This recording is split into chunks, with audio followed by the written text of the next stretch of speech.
In 2026, the data revealed a surprising shift in pastoral well-being.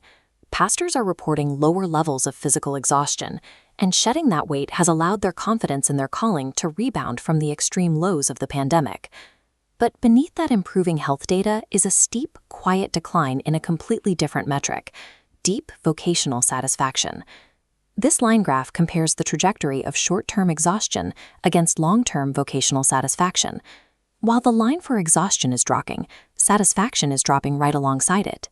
In 2015, 72% of pastors reported being very satisfied with their vocation. By 2026, that number dropped to 52%. That 20-point gap shows us that better emotional conditions haven't addressed the deeper decline taking root in the profession. It forces a difficult question.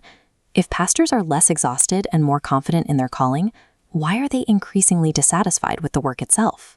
If we fail to address this disconnect between feeling rested and feeling fulfilled, the church is left with a leadership tier that is physically present but vocationally drifting. Researchers asked pastors to rank burnout solutions on two dimensions: helpfulness and difficulty to execute. In the lower right quadrant, we find actions highly helpful and relatively easy to access. These include setting clear boundaries, short periods of rest, consistent spiritual practices, and honest conversations. The data shows that pastors are successfully implementing these habits. They have built the weekly rhythms that keep physical exhaustion down. But while these actions treat the surface symptoms of fatigue, their accessibility masks the fact they don't address the underlying causes of burnout. When a pastor struggles, the most common response from the church is to provide more resources: curriculum, books, or burnout relief programs.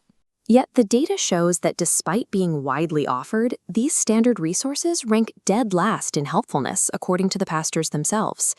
If we look at the upper right quadrant, we find the actions pastors say would be the most helpful, but are also the most difficult to achieve. These high-yield moves are extended sabbaticals, aggressive delegation of responsibilities, and total role realignment.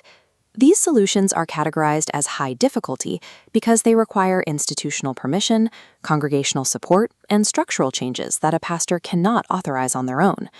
Currently, vocational recovery is dependent on these institutional shifts, leaving pastors with superficial remedies for a structural problem.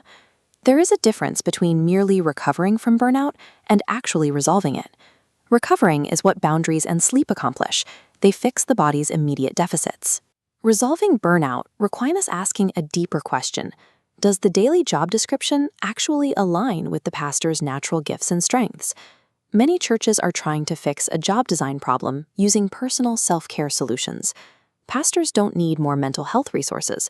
They need their roles redesigned to reflect how they are actually made to lead. Instead of more books or curriculum, pastors are asking for the time and trust required to step back from the daily grind.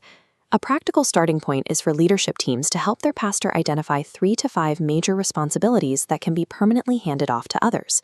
The goal of a sabbatical or delegation isn't just to rest, it's to return to a role that genuinely fits the person doing the work. The most meaningful investment a church can make in its leader isn't what it provides to them, but the institutional freedom it makes possible for them.